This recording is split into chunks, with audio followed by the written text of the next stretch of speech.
8월 27일 수요일 아침 우리가 오늘 함께 나눌 말씀은 시편 118편 1에서 6절까지의 말씀입니다. 시편에는 여러 종류들의 시들이 있는데요. 그 중에는 지혜시도 있습니다. 지혜시는 구약 성경의 지혜서인 잠언 존가 발견하는 시로 정의할 수 있는데요. 그리고 오늘 본문 시편 118편은 세 편의 지혜시 중 하나이기도 합니다. 오늘 시편은 두 부분으로 나눌 수 있습니다. 1절에서 4절 그리고 5절에서 6절, 1절에서 4절은 하나님을 경외함으로 누리는 복에 대해서, 그리고 5절에서 6절은 세대를 잇는 하나님의 그 은혜에 대해서 함께 기록하고 있습니다.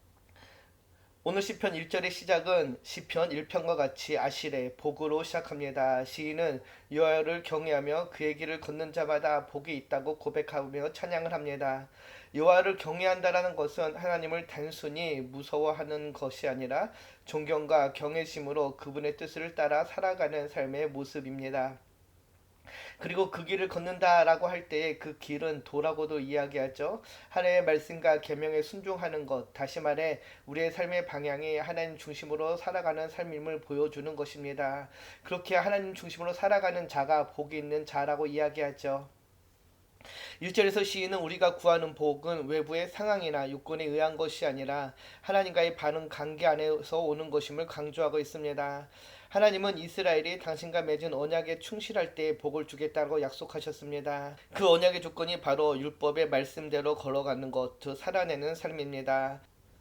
세상의 가치관이 아니라 하나님의 길, 곧 그 말씀대로 살아가는 것이 복된 삶의 첫 걸음임을 잊지 말고 오늘도 내가 걷는 그 길이 어떤 길이며 그 길의 중심에 하나님이 있는지를 돌아보며 나아가는 우리 모두가 되기를 소망합니다.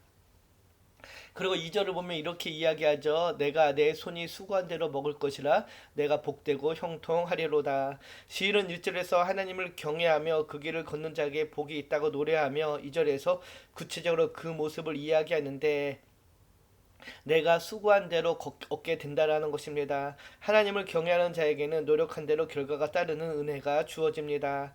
땀 흘려 노동하여 대가를 얻는 것이 복된 삶이라는 것이죠. 복은 결코 운이나 횡재가 아니라 성실한 수고의 대가를 바르게 얻는 것입니다. 이 세상에는 수고하고도 열매를 못 거는 경우가 많이 있지만은 하나님을 경외하는 자는 공의로우신 하나님의 손에 결과를 맡기기에 복된 결과를 얻게 될 것입니다. 그리고 이어지는 3절을 보면은 내 집 안방에 있는 내 아내는 결실한 포도나무 같으며 내 식탁에 둘러앉은 자식들은 어린 감람나무 같으리로다 라고 노래합니다. 포도나무는 성경의 풍성함과 기쁨의 상징입니다. 아내가 결실한 포도나무 같다라는 것은 가정 안에서 사랑과 생명, 지혜의 중심 역할을 감당하고 있음을 알려줍니다. 어린 감람나무는 미래의 가능성과 번영, 평화를 상징합니다. 요즘 많은 가정들이 자녀의 문제로 참 어려움을 겪게 되는 것을 보게 되는데요. 자녀들이 건강하고 희망찬 모습으로 자라나는 가정은 하나님의 복을 받은 가정임을 알 수 있습니다. 하나님을 경외하면은 그 영향은 가정으로 흘러갑니다. 부부 사이에 사랑과 존중이 있고 자녀가 믿음 안에서 자라나는 모습이야말로 가장 큰 복임을 오늘 본문을 통해 알게 됩니다. 그리고 이어지는 4절을 보면은 여호와를 경외하는 자는 이같이 복을 얻게 될 것이다라고 다시 노래를 하지요. 하나님을 경외하는 삶이야말로 진정한 복된 삶의 출발점임을 다시 한번 강조합니다. 앞절에서는 수고의 열매를 먹고 가정이 형통하며 자녀가 잘 되는 삶을 묘사했지만 이 모든 것이 다 하나님을 경외할 때 주어지는 결과임을 다시 한번 상기시키는 것인데요. 히브리 신문에서 자주 사용되는 반복법을 통해서 복이란 인간의 노력보다 하나님의 뜻을 따르는 삶에서 비롯된 점을 다시 한번 강하게 이야기하고 있는 것이죠. 사랑하는 청년 여러분, 하나님을 경외하는 것이 일상의 중심이 될 때 삶 전체의 진정한 형통이 따름을 기억하고 오늘 주어진 삶의 자리에서 하나님을 경외하며 살아가는 복된 하루 되기를 축복합니다. 그리고 이어지는 5절에서 6절은 세대를 잇는 평강의 약속입니다. 5절을 보면 이렇게 이야기하죠. 여호와께서 시온에서 내게 복을 주실지어다 너는 평생의 예루살렘의 번영을 보며. 시온은 하나님의 복이 시온에서 온다는 것을 말합니다. 시온은 예루살렘 성전이 있는 거룩한 산으로 하나님의 임재와 통치를 상징합니다. 다시 말해 진정한 복은 세상적인 성공이나 재물에 있는 것이 아니라 하나님으로부터 오는 것임을 알려주고 있는 것이죠. 하나님께서 시온에서 복을 주신다라는 말은 그분이 직접 주권적으로 삶을 인도하시고 채우신다라는 약속이기도 합니다. 또 하반절을 보면은 시인은 평생 예루살렘의 번영을 보게 될 것이라고 이야기하죠. 이 말씀은 개인의 복이 공동체의 번영과 연결되어 있음을 보여줍니다. 예루살렘은 당시 이스라엘의 정치 종교적 중심지로서 그 번영은 곧 하나님 백성의 전체의 평화를 의미합니다. 하나님을 경외하고 그의 길을 따르는 사람은 단지 자신만이 잘 되는 것이 아니라 공동체 전체의 번영의 기쁨을 바라보게 되는 것이죠. 이는 하나님의 뜻 안에서 살아가는 삶이 결국 사회 전체의 복으로 확장되어진다는 성경의 원리를 보여줍니다. 경건한 한 사람의 삶이 공동체까지 영향을 미칠 수 있음을 기억하고 나의 삶이 오늘 우리에게 어떤 영향을 주고 있는지를 한번 돌아보는 이 아침 되기를 소망합니다.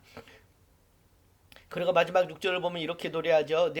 내 자식의 자식을 볼지어다. 이스라엘에게 평강이 있을지어다. 마지막 절은 하나님의 복이 대대로 이어짐을 약속하고 있습니다. 자식의 자식을 본다라는 것은 장수를 알려주는 것이죠.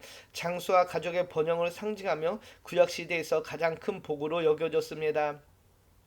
이는 단순히 오래 산다는 것의 의미를 넘어서 가정이 하나님 안에서 안정되고 번성하는 것을 의미하는 것으로 이스라엘에게 평강이 있을지어다라는 그 말을 통하여서 가정과 복이 이스라엘 전체로 확대되어짐을 보게 됩니다.